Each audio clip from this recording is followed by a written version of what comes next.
अस्सलाम वालेकुम दोस्तों। ताजमहल मुगलिया दौर की तामीरात का वो शाहकार है कि जिसका शुमार 7 अजायबात आलम में भी कर लिया गया है। एक ऐसी पुरशको बुलंद व बाला इमारत जो अपने देखने वालों को पहली बार देखने पर हैरत में डाल दे। मोमेंट्री की आज की वीडियो में ताजमहल से मुतालिक कुछ सवालात के जवाब जानने की कोशिश करेंगे और ताजमहल से मुतालिक चंद मफरूज़े और हक़ाइक़ पर भी नज़र डालेंगे। तो आइए शुरू करते हैं। सवाल नंबर 1, ताजमहल को किसने और क्यों तामीर करवाया? ताजमहल को मुगलिया दौर के 5वें शहंशाह शहाबुद्दीन खुर्रम अल-मारूफ शाहजहां ने अपनी दूसरी बीवी अर्जुमंद बानो बेगम, जिसे मैं और आप मुमताज़ महल के नाम से जानते हैं, की मोहब्बत में तामीर करवाया। मुमताज़ महल अपने 14वें बच्चे की पैदाइश के वक्त दौरान रश की वफ़ात पा गई। अपनी महबूब बीवी की वफ़ात की खबर सुनकर शाहजहां इंतहाई गहरे दुख की हालत में चले गए। ये शाहजहां के लिए नाकाबिल फरामोश सानहा था। इस सानहे ने शाहजहां की दिलचस्पी रियासती उमूर में ख़त्म कर दी। उन्होंने मौसीकी की महफिल तर्क कर दी, यहाँ तक कि इनके बालों की रंगत भी सफ़ेद पड़ गई। कहा जाता है कि मुमताज़ महल की आखिरी ख्वाहिश थी कि इसकी वफ़ात के बाद इसका आलीशान मकबरा तामीर कराया जाए।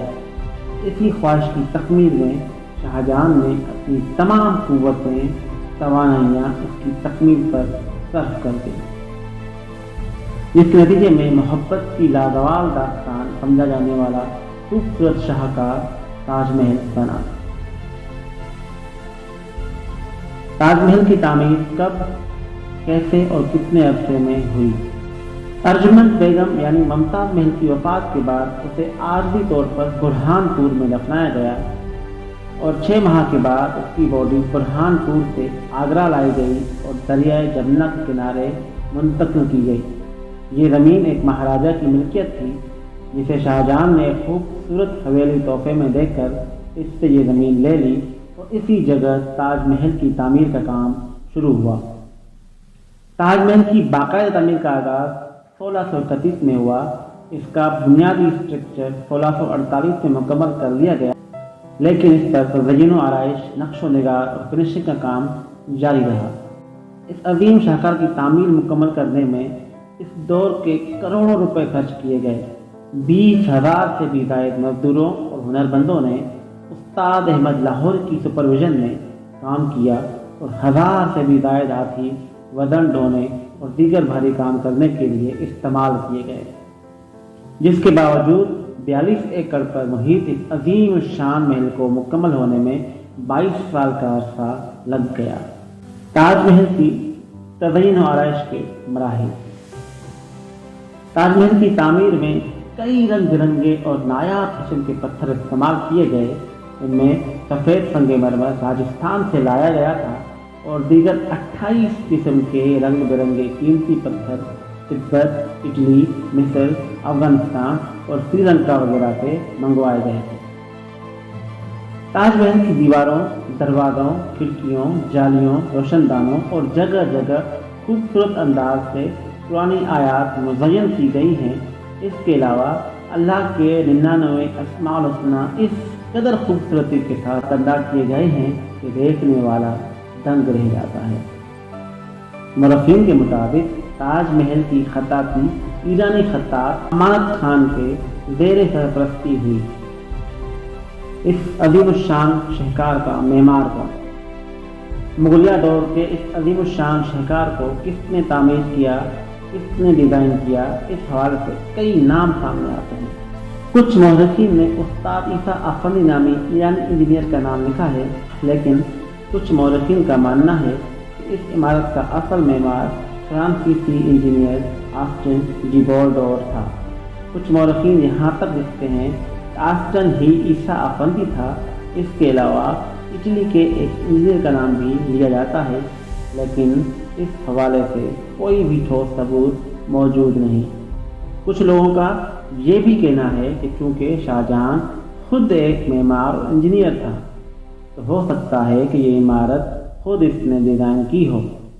इन सब के अलावा एक और नाम جسے سب سے زیادہ مستند سمجھا جاتا ہے وہ احمد لاہوری کا ہے۔ یہ وہی احمد لاہوری ہے جس نے دہلی کا لال قلعہ بھی ڈیزائن کیا۔ البتہ اس بات پر سب مورخین متفق ہیں کہ یہ عمارت محمد حنیف، عبد الکریم خان اور مکرمت خان کی سپرویژن میں ہی تعمیر ہوئی۔ تاج محل سے متعلق چند حقائق اور مفروضے۔ تاج محل سے متعلق ایک مفروضہ انتہائی مشہور ہے جسے اکثر لوگ درست مانتے ہیں۔ وہ یہ ہے کہ شاہ جہاں نے تاج محل بنوانے والے مزدوروں اور انجینئرز کے ہاتھ کٹوا دیے تھے تاکہ وہ اس جیسی دوسری عمارت نہ بنوا سکیں، لیکن تاریخ میں اس طرح کے کوئی شواہد، کسی قسم کا کوئی ثبوت نہیں کہ اس طرح کا کوئی واقعہ پیش ہوا تھا۔ اس کے علاوہ کافی وقت لوگوں میں یہ مفروضہ بھی مشہور رہا کہ تاج محل دراصل ہندو دیوتا شیو کا مندر ہے اور اسے شاہ جہاں نے نہیں بنوایا، لیکن یہ مفروضہ خود ہندو مورخین اور ہندوستان کی حکومت نے رد کر دیا ہے۔ تاج محل پر لگے پتھر کی خاصیت یہ ہے کہ یہ رنگ بدلتا ہے، دن میں سفیدی مائل جھلک دیتا ہے جبکہ طلوع آفتاب کے وقت اس کا رنگ گلابی ہو جاتا ہے۔ کہا جاتا ہے کہ یہ دن کے اور رات کے مختلف اوقات میں ایک دو طرح کے مزید رنگ بھی بدلتا ہے۔ تاج محل کی طرز کی کئی عمارتیں دنیا بھر میں موجود ہیں جو ہو بہو تاج محل کو دیکھ کر تعمیر کی گئی ہیں، جن میں سے مشہور عمارات چائنا اور بنگلہ دیش میں ہے۔ شاہجہاں کا عرس ہر سال تاج محل میں منایا جاتا ہے اور اس دن سیاحوں کو شاہجہاں اور ممتاز کی اصل قبروں کو بھی دکھایا جاتا ہے۔ تاج محل میں سب سے پہلا عرس جس کا اہتمام کیا گیا تھا وہ ممتاز کا 17واں عرس تھا۔ شاہجہاں کے بیٹے اورنگزیب نے اپنے 2 بھائیوں کو قتل کرنے کے بعد ریاست کے امور سنبھال لیے اور شاہجہاں کو قید کر لیا، اور شاہجہاں نے خواہش کی کہ اسے اس جگہ قید کیا جائے کہ جہاں سے تاج محل نظر آتا ہو۔ اس کی خواہش کا احترام کرتے ہوئے اسے آگرہ کے قلعے میں ایسی جگہ پر قید کیا گیا تھا جہاں سے تاج محل نظر آتا تھا۔ تاج محل کے مینار بالکل سیدھے نہیں ہیں بلکہ یہ باہر کی طرف جھکے ہوئے ہیں، اور یہ کسی غلطی سے نہیں بلکہ جان بوجھ کے کیا گیا ہے تاکہ زلزلے یا کسی طوفان کے باعث اگر یہ گر جائیں تو اصل عمارت کے بجائے باہر کی جانب گریں۔ تاج محل سے قیمتی پتھر انگریزوں نے اتار لیے تھے جس کی وجہ سے تاج محل کا اصل حسن ماند پڑ گیا۔ شاہ جہاں جمنا کے دوسرے کنارے پر تاج محل کے مد مقابل ایک سیاہ تاج محل بنوانا چاہتا تھا، مگر اس کے بیٹے اورنگزیب نے اسے قید کر دیا اور اس کی یہ خواہش ادھوری ہی رہی۔ تاج محل اپنی فن تعمیر کی خوبیوں اور خصوصیات کی بنا پر دنیا بھر میں مشہور ہے، عجائبات عالم میں اس کا شمار ہے۔ اس شاہکار کو ہر سال دنیا بھر سے لاکھوں سیاح دیکھنے کے لیے آتے ہیں۔ مغلیہ طرز تعمیر کے اس شاہکار کو 1983 میں اقوام متحدہ کے ایک ادارے یونیسکو نے عالمی ثقافتی ورثے میں شامل کر لیا۔ ایک اندازے کے مطابق ہر سال اس تاریخی یادگار کو دنیا بھر سے 80 لاکھ افراد دیکھنے کے لیے آتے ہیں۔